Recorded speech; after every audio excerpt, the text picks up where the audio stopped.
Right, welcome back to Daybreak. You're still watching Citizen TV, and this is the time that we are in the last hour, 9 to 10. It's our final hour for the show, and we want to focus on a few matters. But first, we want to cross over to Nanyuki, where Hassan Mugabe is standing by.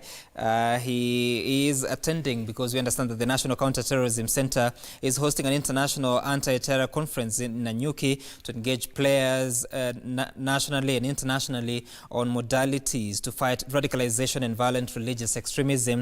And the three-day conference hosted by NCTC was officially opened by Foreign Affairs Cabinet Secretary Monica Juma, and comes in the wake of a recent offensive by Al-Shabaab militia in Mandera when Arabia Secondary School was attacked, leading to the death of a few teachers right there. And Hassan, first of all, who is attending this conference, and what is the genesis of all this, and how does it plan to execute a framework on how to deal with the situation that we have in the country of radicalization and attacks that keep coming back to the country?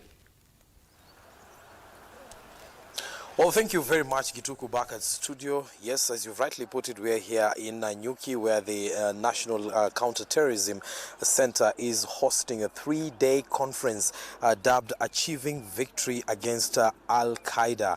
That is, Al-Qaeda terrorist groups that have metamorphosized and taken different names in different parts of the continent. That is, in the West Africa, they're known as the Boko Haram. Here in the Kenya and Horn of Africa region, they are known as the Al-Shabaab, and the rest of the areas where terrorism has really taken a toll on the citizenry of different nationalities in Africa. Here today we have members of the anti-terrorism groups in different countries. That is, we have West African countries, represented here. We have members from Egypt, as well as the Middle East, and even in America and London, so to speak.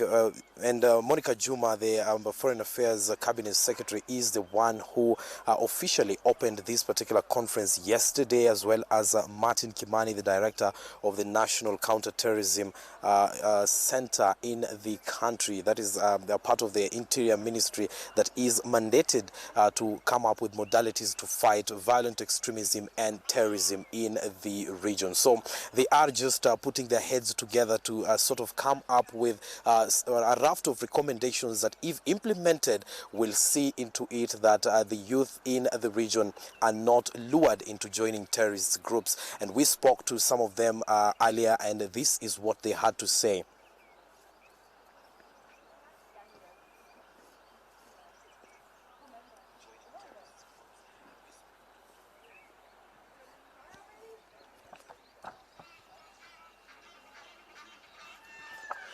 Well, we'll be coming back with several sound bites from Monica Juma and Martin Kimani, as well as other players that were present in this particular conference. And we are represented here, like I was telling you, it is 29 countries from Africa, Middle East, America, and European countries that are represented here. And basically to just come up with modalities and to sort of come up with modalities, as well as implementation strategies to weed out terrorism and counter violent extremism that has taken a toll in the people of the nation. Also here is former Chief of Defense Forces Major General Julius Karangi, who will be speaking to this particular conference in as far as the practicality of the war against terror. Remember, this is a person who led the Kenya Defense Forces into Somalia in October of 2011,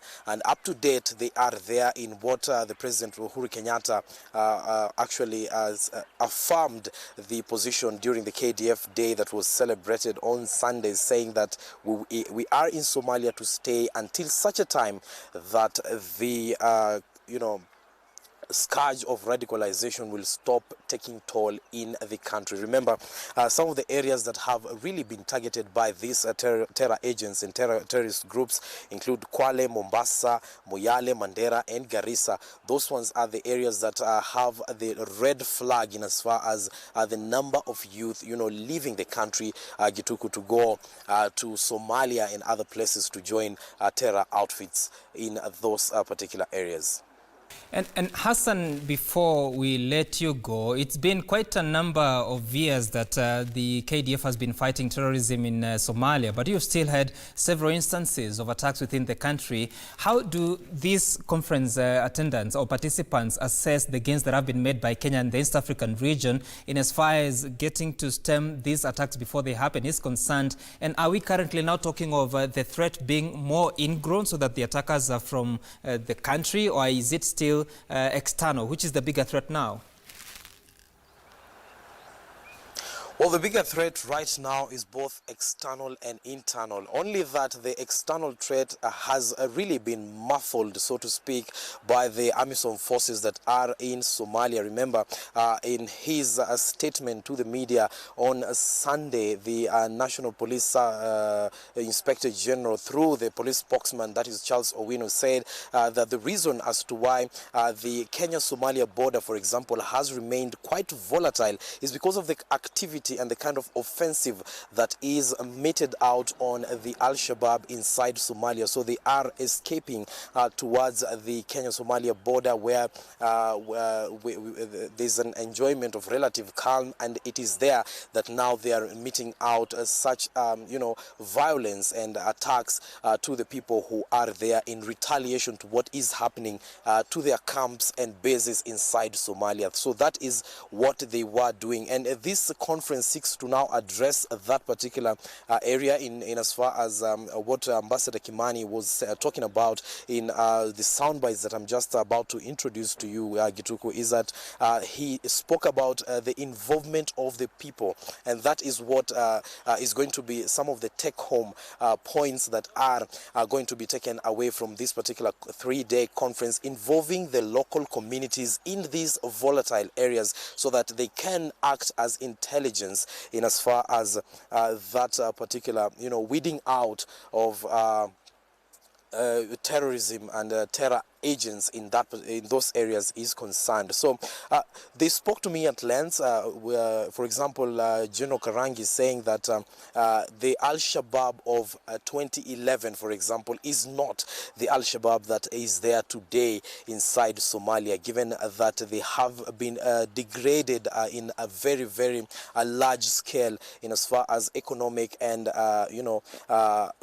moral support is concerned inside Somalia. So they are, what we are witnessing in the country, according to security experts, is a retaliation of whatever it is that is going on in Somalia, and it is a retaliation that cannot be matched, because that is which is inside Somalia is a conventional army fighting the war, and they are appearing inside this particular in our jurisdiction as guerrilla warfare, just coming out and trying to put a multiple force or use force multipliers in their attacks, so that they can look like they are actually attacking in very, very large numbers, but then again they are doing so in very small numbers. Gituku.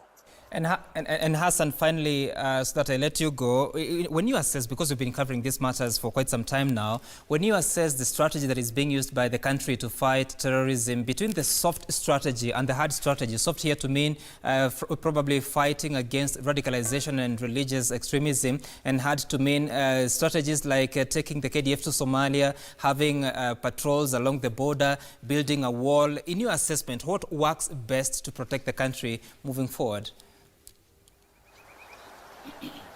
Well, what would work best to protect the country moving forward is involvement of the local community, because as for example, the Kenya-Somalia border in Elwak, where we were just 2 weeks ago, there was an offensive to the security forces vehicles, but then again, after an operation was conducted in that particular area, it so emerged that these were people who were seen prior to that particular attack. So if there was was some sort of good relationship between the members of the public there and the officers. Once those people were spotted, making their way into the country, then a tip-off would have been given to the security forces, and that particular offensive to their convoy would have been avoided, or they would just moved in and arrest or ambush those attackers as they are planning to ambush them. So one of the things that Ambassador Kimani spoke about is that involvement of the local communities in these areas. So a lot of sensitization needs to be done before that, so that just to buy the trust of the people in these regions, because these are also regions that, truth be told, have been quote-unquote marginalized in some way, and they have associated any semblance of presence of government with the police and with violence. So they sort of keep away from that, and that is why they have been analyzed as people who have easily fell into the traps of the Al-Shabaab and the likes of the people, and the likes of the terror groups that are luring them into their side. So it is easier for them to be lured into this other side than for them to reach out to the government, for example, to give information. And if those sound bites are ready from Ambassador Monica Juma as well as Ambassador Kimani, and this is what they said. Well, unfortunately, Hassan, we still don't have those sound bites. As soon as we have them, we'll be sure to play them. Thank you so much for that. Hassan Mugambi coming to us live from Nanyuki, where he is attending a National Counterterrorism Center organized conference by the name International Anti-Terror Conference, of course, bringing together some 29 countries to discuss the modalities and strategies on how to fight terrorism moving forward.